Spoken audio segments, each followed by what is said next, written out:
আজকে আপনাদেরকে রান্না করে দেখাচ্ছি পেশোয়ারি মাংস। কিভাবে খুব সহজে এই মাংসটা রান্না করতে পারবেন সেই রেসিপিটি আপনাদের সঙ্গে শেয়ার করছি।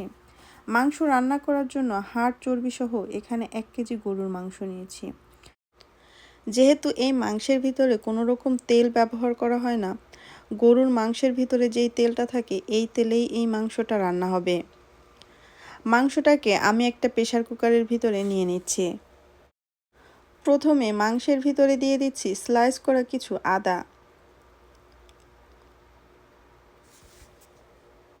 দিয়ে দিচ্ছি স্বাদ মতো লবণ।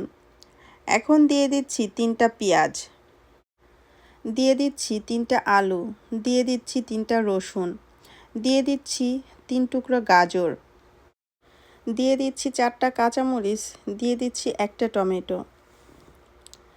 এখন দিয়ে দিচ্ছি 2 কাপ পরিমাণে পানি।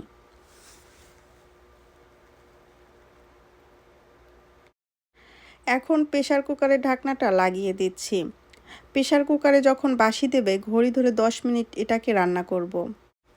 বাসি দেওয়া 10 মিনিট পরে প্রেসার কুকারটা চুলা থেকে নামিয়ে নিয়ে আসছি। প্রেসার কুকারের ঢাকনাটা খুলে নিচ্ছি।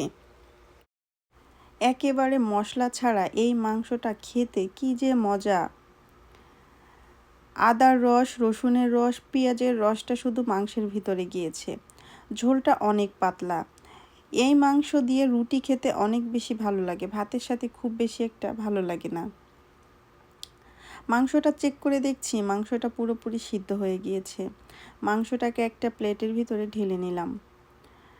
আমার পেশোয়ারি মাংস রান্নার রেসিপিটা আপনাদের কাছে কেমন লেগেছে আমাকে কমেন্টস করে জানাতে ভুলবেন না। মাংসটা কত ভালো সিদ্ধ হয়েছে একটা মাংস ভেঙে দেখাচ্ছি। আজকে এই পর্যন্ত। সবাই ভালো থাকবেন, আমার জন্য দোয়া করবেন। আল্লাহ হাফেজ।